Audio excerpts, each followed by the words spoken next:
We received a request from a student at New York University for a 30-second video clip on how the Buddhist faith supports organ donation. And so I thought I'd make it into a BBC. This student is involved in the Organ Donation Awareness Corporation, which is a nonprofit run by students for students who take pride in educating New York high school students about the importance and benefits of registering to become an organ donor. They're committed to removing the negative stigma that surrounds becoming an organ donor, as well as increasing the number of registered organ donors in the state of New York, which ranks 50th among 50 states, so there's a need.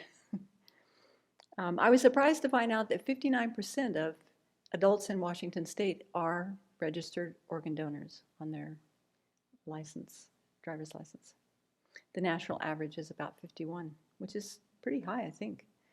More than 109,000 Americans are waiting for life-saving transplants today. 1/3 of those people will die before they receive an organ.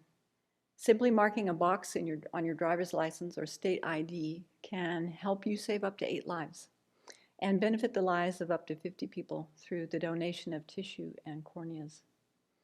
The first organ transplant was a kidney transplant back in 1954.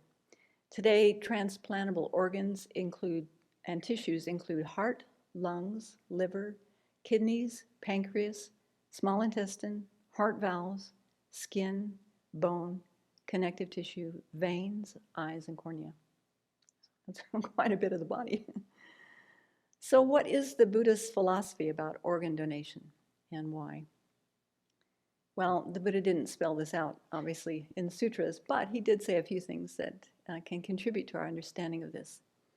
Respect and reverence for life is taught and valued in all religious traditions, including the different traditions of Buddhism.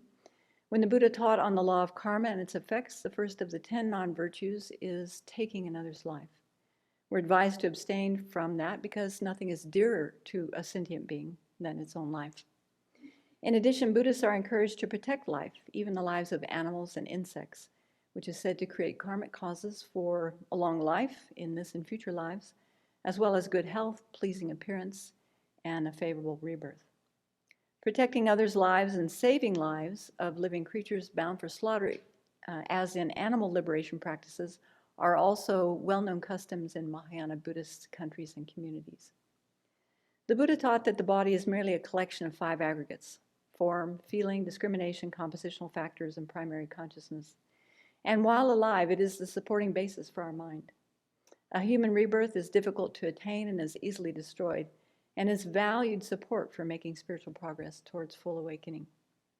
But at the time of death, the consciousness separates from the body, and the body now becomes a corpse, which is devoid of consciousness and has no other further usefulness except to make an offering of it for the welfare of other living beings.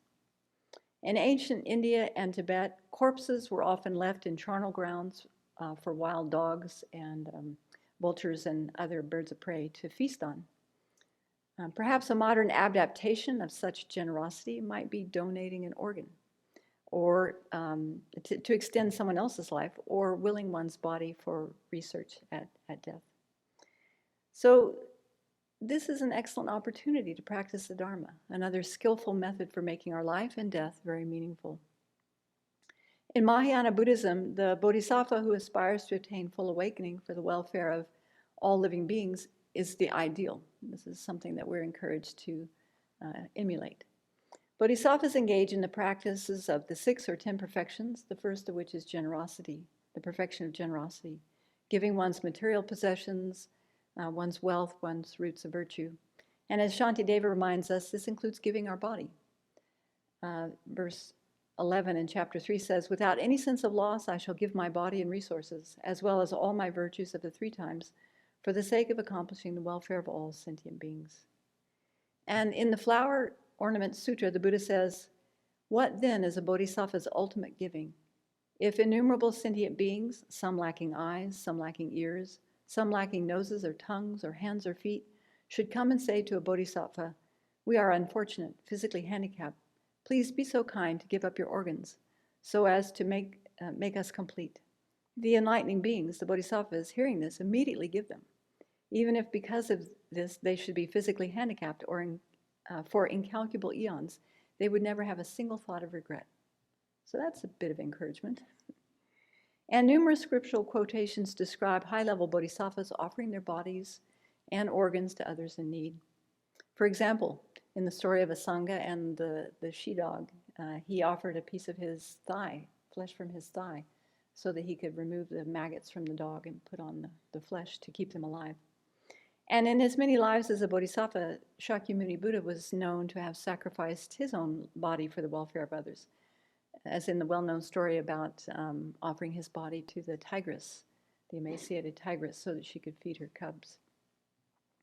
Even today in Chinese Buddhist communities, sacrificing the body for the welfare of others is symbolically enacted by burning small cones of incense on the heads of bodhisattva candidates. So even for ordinary beings like us, donating one's organs with the right motivation, a compassionate attitude, would be considered a very virtuous act. As with every action, the motivation really is the key. So I think it's safe to say that Buddhism supports organ donation. In the Western medical world, death is defined as the absence of vital signs such as breathing, heartbeat, and brain activity. But Mahayana Buddhists have a different understanding of death. Very subtle levels of consciousness are said to reside in the body, especially in the middle of the chest, for a period of time after physical signs of death are manifest, indicating that the death process is not yet complete. We are reassured that by the time breathing ceases, all gross consciousnesses have stopped operating. Therefore, it's impossible for anyone to experience pain, as in the case of when our organs are harvested. For Buddhists, the state of mind at the moment of death is considered of crucial importance in determining the quality of the next life. We often read or hear the advice not to disturb the dead body for up to 3 days, or until fluids emerge from the nose or the genitals, or the body starts to emit a smell. The time of death is an especially powerful time to practice certain yogas in order to realize spiritual attainments. Not disturbing the body is especially important for high-level tantric practitioners who are actually capable of meditating on the clear light of death. That doesn't pertain to me. Does it pertain to you?